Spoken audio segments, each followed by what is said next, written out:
إلا بالله العلي العظيم. أعوذ بالله من الشيطان اللعين الرجيم. بسم الله الرحمن الرحيم.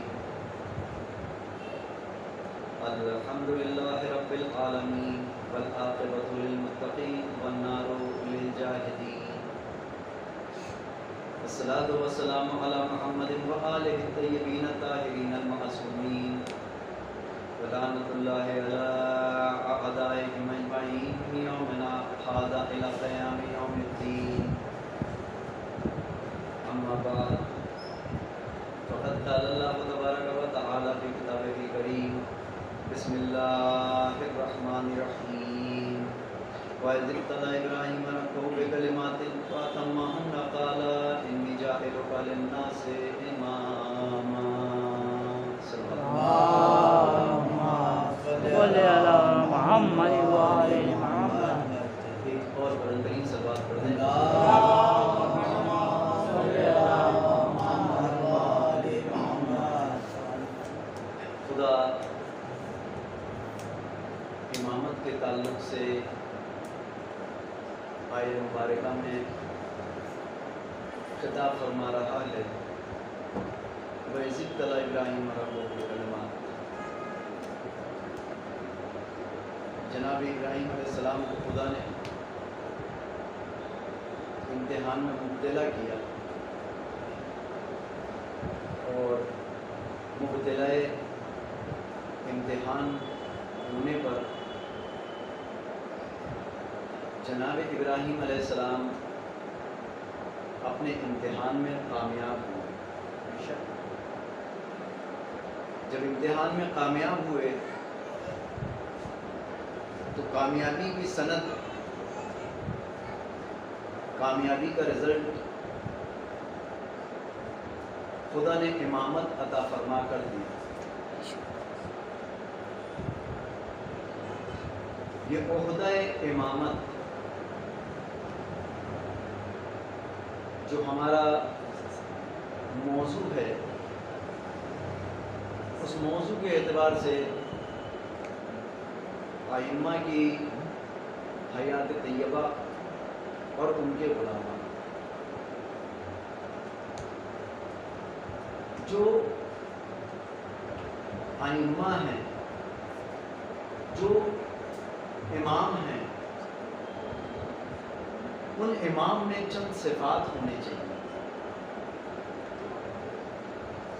کس اعتبار سے؟ کہ یہ امام جسے آپ امام مان رہے ہیں، یہ امام جسے آپ امام تسلیم کر رہے ہیں، آپ کے اعتبار سے یا قرآن کے اعتبار سے؟ اگر آپ اپنے اعتبار سے امام کا تعین کر رہے ہیں تو ہوش مند رہیے گا، اس لیے کہ یہ عہدہ امامت کوئی ایسا منصب نہیں ہے کہ کوئی بھی امام ہو، کیسا بھی امام ہو، اس امام کو مانے یا نہ مانے کوئی فرق نہیں پڑتا. نہیں، خدا امام کے تعلق سے پھر قرآن میں ارشاد فرماتے ہیں: یوم ندعو کل اناس بامامہم. ہم ہر شخص کو روز قیامت اس کے امام کے ساتھ بلائیں گے.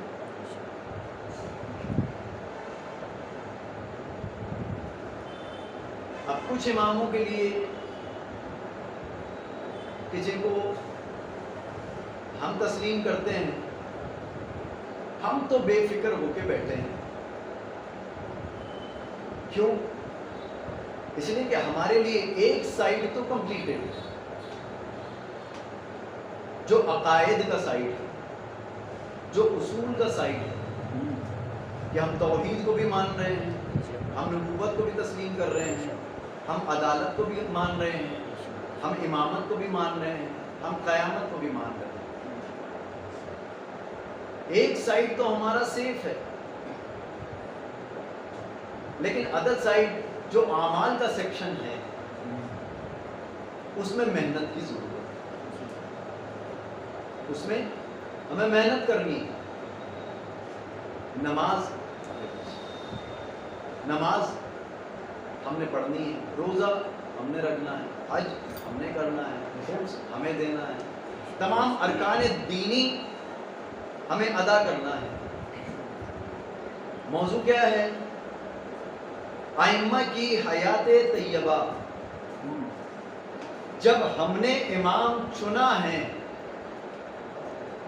تو امام کے اندر کوئی ایسی صلاحیتیں تو ہوں، امام کے اندر کوئی ایسے پاورز تو ہوں، اس لیے کہ اس امام کے ساتھ خدا ہمیں بلانے والا ہے۔ اب جیسا امام ہوگا ویسے ہی پیچھے چلنے والا ماموم ہوگا، یا جیسا ماموم ہوگا ویسے ہی اس کا امام ہوگا۔ خدا نے قرآن میں پھر ارشاد فرمایا ہے امامت کی آیتوں کو لے کر کہ کچھ امام تمہیں جہنم کی طرف دعوت دینے والے ہوں گے، کچھ امام تمہیں جنت کی طرف لے جانے والے ہوں گے۔ تو اب ہمیں یہ بھی دیکھنا ہے کہ کون سا امام ہے کہ جو ہمیں کہاں لے کر جا رہا ہے۔ بھئی اتنی مطمئن زندگی تو کم از کم ہو کہ جس مطمئن زندگی کے تحت اس کی امامت کے سائے میں ہمیں خود تو اطمینان ہو جائے۔ یہ اطمینان کہاں سے ملے گا؟ یہ اطمینان کہاں سے ملے گا؟ کہتے ہیں یا تو قرآن سے یا حدیث سے، یا قرآن میں آیتیں ملیں گی یا حدیث ملے گی۔ قرآن نے کہہ دیا کہ ہم ہر شخص کو روز قیامت اس کے امام کے ساتھ بلائیں گے۔ اب جس کے ساتھ ہمیں جانا ہے رسول اس کے متعلق کیا فرماتے ہیں یہ بھی ہمیں دیکھنا ہوگا۔ تو رسول کا جو قول ہے وہی تو حدیث کہلاتا ہے۔ تو رسول نے بتایا من کنت مولا ہو فہذا علی مولا۔ محمد والے محمد نعرہ حیدری یا علی۔ کہ رسول نے فرمایا کہ من کنت مولا ہو فہذا علی مولا، کہ جس کا میں مولا ہوں اس کا یہ علی مولا ہے، جیسا میں مولا ہوں ویسا ہی یہ علی مولا ہے۔ اب اگر رسول مولا ہے تو علی بھی مولا ہے، اگر رسول امام ہے تو علی بھی امام ہے۔ اب اگر یہاں امامت کے اس سلسلے کو ہم دیکھ رہے ہیں تو ایک امام کے لیے ضمانت نہیں دی رسول نے، پورے 12 کے 12 کے لیے ضمانت دی ہے۔ ایک کے لیے اگر کہا ہے کہ یا علی انت قسیم النار والجنہ، کہ اے علی تم جنت اور جہنم کے تقسیم کرنے والے ہو، تو کہیں کہا کہ الحسن والحسین سیدہ شباب اہل جنہ، تو کہیں کہہ دیا کہ الحسن والحسین کے بعد جو حدیث پیش فرمائی کہ حسین منی و انا من الحسین، اور کہیں کہہ دیا کہ یہ حسن مجھ سے ہے اور میں حسن سے ہوں، فاطمہ بضعۃ منی، کہ یہ فاطمہ میرا ٹکڑا ہے۔ تو جہاں ہم دیکھتے ہیں کہ یہ ایسی امامتیں نظر آ رہی ہیں کہ جس کو ماننے میں صرف فائدہ ہی فائدہ ہے، نقصان کہیں نظر نہیں آ رہا۔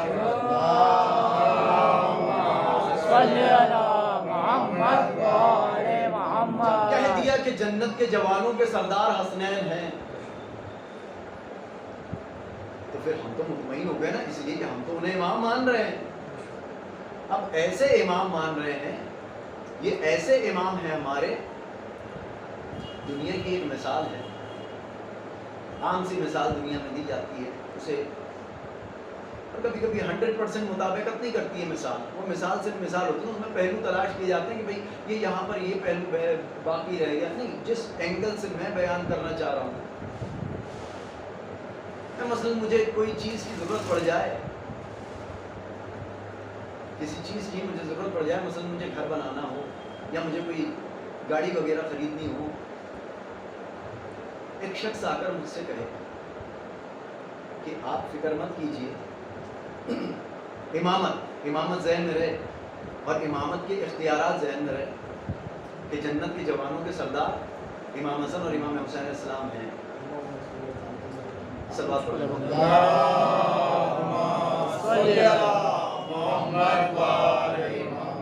ہے نا؟ تو وہ ذہن میں یہ رہے کہ امامت کے فوائد کیا ہیں، امامت کے فائدے کیا ہیں۔ میرے پاس مثلا مال کی کمی ہے، پیسوں کی کمی ہے، مجھے کچھ پیسوں کی درکار ہے. میں گیا ایک ایسے شخص کے پاس میں کہ جس کے پاس سے مجھے زبانی طور پر تو مدد مل سکتی ہے، آپ فکر مت کیجیے، میں دیکھ لوں گا، میں کر لوں گا، لیکن مالی طور پر مجھے معلوم ہے کہ اس سے مجھے کچھ نہیں ہوا. تو میرا دل کتنا مطمئن ہوگا؟ کیا میں اطمینان کروں گا؟ نہیں. اچھا میں ایک ایسے شخص کے پاس پہنچا کہ جس کے پاس مجھے معلوم ہے کہ اگر میں اپنی بات کو رکھوں گا تو کچھ نہ کچھ حد تک تو بات پوری ہو جائے گی. لیکن اتفاق کی بات ہے کہ مجھے 2 ویلر لینی تھی، میرے پاس پیسے تھے نہیں. کمپنی کا ڈیلر جو کمپنی چلاتا ہے وہ ڈیلر اتفاق سے ہمارا دوست نکل گیا. اب میں نے اس کے سامنے تذکرہ کیا کہ بھائی مجھے ایک گاڑی خریدنی ہے. اب وہ کہہ دے کہ تم فکر مت کرو، تمہارا انتظام ہو جائے گا. اب میرا اطمینان کیا رہے گا؟ فل کانفیڈنٹ ہو جاؤں گا. کیوں؟ اس لیے کہ اب اس نے وعدہ کر لیا ہے کہ جو خود کمپنی کا مالک ہے. اب میں عبادت کیوں کر رہا ہوں؟ تاکہ مجھے جنت مل جائے. میں نمازیں کیوں پڑھ رہا ہوں؟ تاکہ مجھے جنت مل جائے. میں روزے کیوں رکھ رہا ہوں؟ تاکہ مجھے جنت مل جائے. میں حج کرنے کیوں جا رہا ہوں؟ تاکہ مجھے جنت مل جائے. میں اپنی جنت کی ضمانت کے لیے اب ایسوں کو تلاش کر رہا ہوں کہ میں اعمال تو کر رہا ہوں جتنے ہو سکتے ہیں. جیسے میرے پاس جتنی رقم ہے اتنی رقم تو میں اپنے پاس رکھے ہوئے ہوں، لیکن بھروسہ میرا اس کے اوپر پورا ہے، اس لیے کہ وہ کمپنی کا مالک ہے. میں اپنی نماز لے کر چلا، میں اپنا روزہ لے کر چلا، میں اپنا حج لے کر چلا، لیکن شاید کہیں کمی آ گئی. ایک مرتبہ میں نے سر اٹھا کر دیکھا اور التجا کی، کیا آپ میری مدد کر سکتے ہیں؟ انہوں نے فوراً کہا، یا رسول اللہ آپ نے ہمارے لیے کیا حدیث بیان فرمائی تھی؟ کہا میں نے کہا تھا الحسن والحسین سید شباب اہل الجنہ، کہ تم جنت کے جوانوں کے سردار ہو. جب جنت تمہارے اختیار میں ہے تو جسے چاہو جنت میں بھیج دو.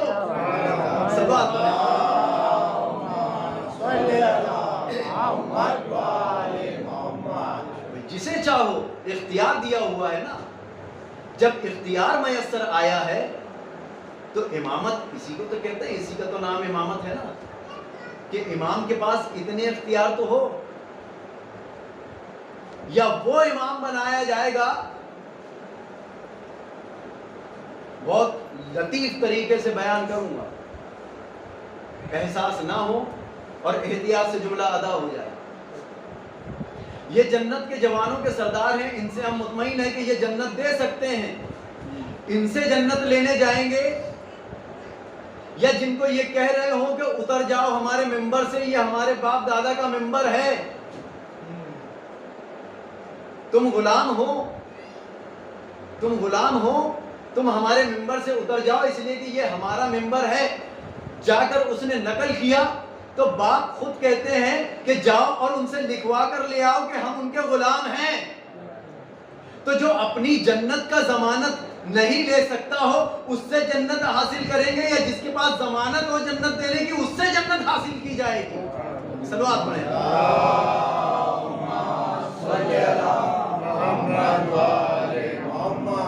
اور صرف جنت حاصل کرنے کے لیے یہ سارا کام ہے. کتنی امامت کہتے ہیں نا کہ یہ آپ نے جو مجلسوں کو بار بار تذکرہ کر رکھا ہے، اس کی وجہ کیا ہے؟ ہر سال وہی ذکر، ہر سال وہی تذکرہ، ہر سال وہی حالات، ہر سال وہی کربلا، ہر سال وہی ماحول. یہ بار بار تذکرہ کیوں کرتے ہیں آپ؟ الحمدللہ ہم کہاں رہتے ہیں؟ انڈیا میں. آج کون سی شب ہے؟ آج کون سی رات ہے؟ 15 اگست کی رات. 15 اگست کو کیا ہوا تھا؟ 15 اگست کو کیا ہوا تھا؟ ہندوستان آزاد ہوا تھا. کب آزاد ہوا تھا؟ سن 1947 میں. سن 1947 میں آزاد ہوا تھا. 48 کو کرتے، 49 کو کرتے، 50 میں کرتے، یا 60 تک کر لیتے، پیک کر دیتے. پیک کر کے رکھ دیتے. کہ یہ ہر سال 15 اگست کیوں منائی جا رہی ہے؟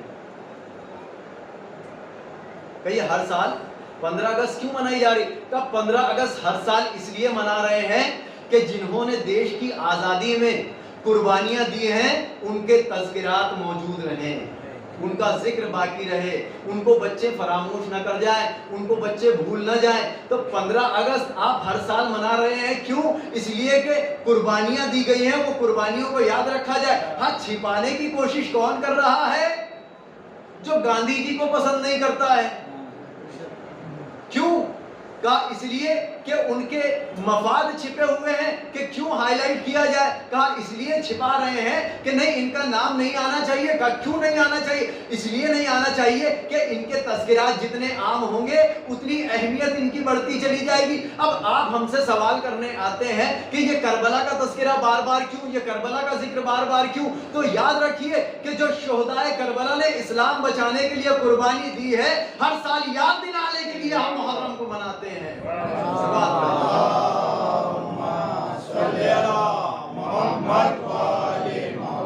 اس دن سے کربلا کے بہت بھاؤ بڑھ گئے، جب سے حسین اس پہ تیرے پاؤں پڑ گئے. اور سن کر علی کا ذکر جو چہرے بگڑ گئے، ایسا لگا حسین کے قاتل پکڑ گئے. نعرہ محمد والے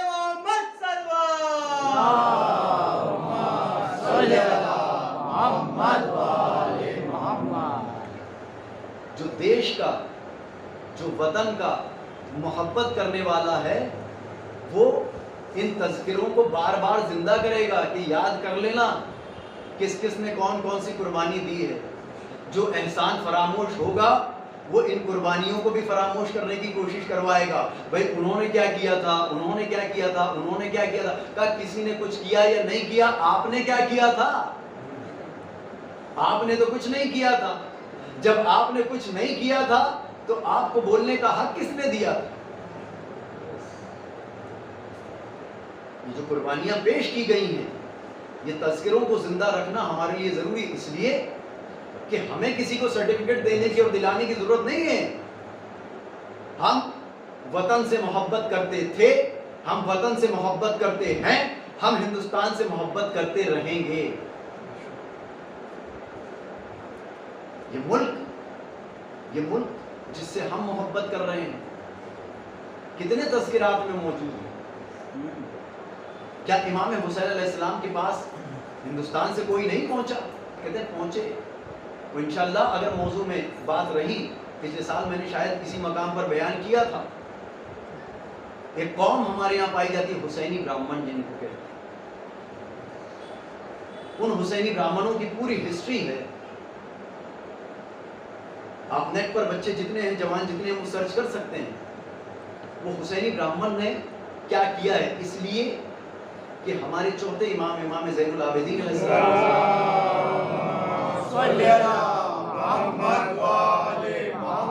امام زین العابدین علیہ السلام کی رشتے میں خالہ ہندوستان کی ملکہ تھی. وہ ہسٹری انشاءاللہ آج موضوع میں نہیں، میں ہوا تو بیان کروں گا. لیکن یہاں سے جو بھیجے گئے راحت دت وغیرہ، انہوں نے جا کر جو وہاں پر کارنامہ انجام دیا ہے وہ پوری ایک ہسٹری ہے. لیکن آج امامت کے تعلق سے کہ یہ امامت جس کے لیے خدا نے قرآن میں فرمایا سورہ یاسین میں کل شیء احصیناہ فی امام مبین، ہر شے کا احصا کر لیا ہم نے امام مبین. یہ امامت کوئی معمولی منصب نہیں ہے. پیغمبر اسلام کے بعد، شہادت مولا حسین علیہ السلام کے بعد، ہمارے یہاں جوانوں میں اکثر یہ تشویش ہوتی ہے کہ دیگر ائمہ کے تذکرات نہیں آتے ہیں، لہذا جو طریقہ کار اختیار کرنے کی کوشش کی ہے اس میں یہی رکھوں گا کہ کسی ایک امام کی سوانح حیات موجود رہے. بعد شہادت مولا حسین علیہ السلام تخت کی لڑائی شروع ہوئی کہ حسین کے بعد تخت پر بیٹھے گا کون. کہتے ہیں تخت پر بیٹھنے کے لیے ایک طرف حکومت امیہ تھی کہ جس کا ایک فرزند جس کا نام تاریخ میں معاویہ ہے، لیکن اتنا شریف ترین انسان تھا یہ کہ جب کسی نے اس کے سامنے پیشکش کی کہ تم تخت پر بیٹھ جاؤ، کہا اس کے پیر جس کے پاؤں میں، جس کے پیروں میں حسین کے خون سے بھرے ہوئے ہوں اس پر میں نہیں بیٹھوں گا، ایسے تخت کو میں ٹھوکر مار، اس تخت کو ٹھوکر مار کر ہٹ گیا، کہا امام سجاد کو بیٹھایا جائے۔ امام کہتے ہیں کہ مجھے تخت کی ضرورت نہیں، ہم اللہ کی طرف سے امام بنا کر شروع ہیں، ہم تمہاری امامتوں کے محتاج نہیں ہیں۔ وقت گزرا، دور آیا ایک امام کا۔ ویسے تو سارے ائمہ، سارے امام اپنے اپنے اندر بلند خصوصیت رکھتے ہیں، لیکن ایک پانچویں امام، امام محمد باقر علیہ السلام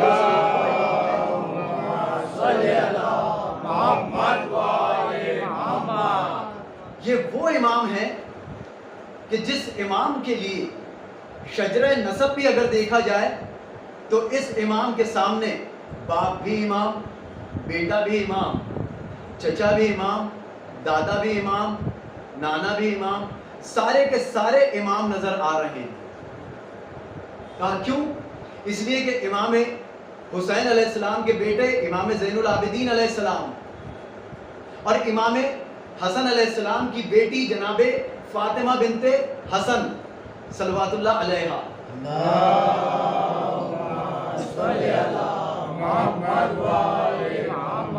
تو زین العابدین علیہ السلام باپ ہیں، امام حسین علیہ السلام امام محمد باقر علیہ السلام کے دادا ہیں، امام حسن علیہ السلام نانا ہیں، اور اوپر شجرے میں امام علی علیہ السلام ہیں۔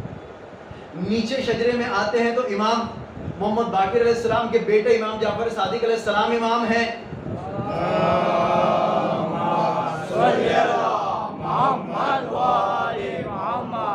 ادھر پوتا امام موسیٰ کاظم علیہ السلام ہیں۔ یعنی یہ ایک واحد امام ایسے ہیں کہ جو نجیب الطرفین دونوں طرف سے اس طرح سے امامت میں شرف حاصل ہوا ہے کہ ایسی امامت کسی اور امام کو میسر نہیں۔ یہ امام کا دور آیا۔ لوگ کہتے ہیں کہ امام علی علیہ السلام کے ہی فضائل آپ پڑھ رہے ہیں، امام علی علیہ السلام کی فضائل آپ ابھی تک ختم نہیں کر پا رہے۔ امام محمد باقر علیہ السلام کا نام باقر کیوں پڑا؟ نام تو محمد ہے نا، نام تو محمد ہے، محمد ابن علی، علی کے بیٹے۔ تو دونوں طرف سے اگر دیکھا جائے تو صورت میں علی ہیں، سیرت میں محمد ہے صلی اللہ علیہ وسلم۔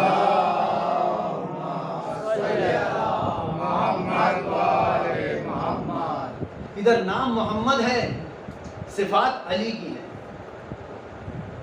اور علم میں یعنی باقر کے معنی ہوتے ہیں علم کو چیر کر باہر نکال دینے والا، علم کو پھاڑ دینے والا، یعنی شگاف کر دینے والا، یعنی جو علم کو پھاڑ دے، علم کو چیر دے، اسے باقر کہتے ہیں۔ اور ان کے بیٹے کا نام ہے جعفر، جعفر کہتے ہیں نہر کو۔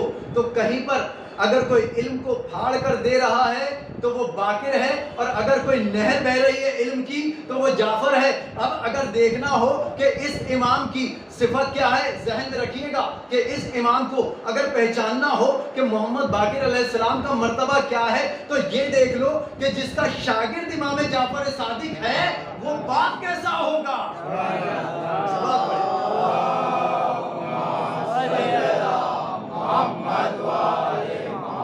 اس لیے کہ تمام علوم جو دنیا میں نشر ہوئے ہیں، میں بیان کر چکا ہوں، سارے کے سارے جتنے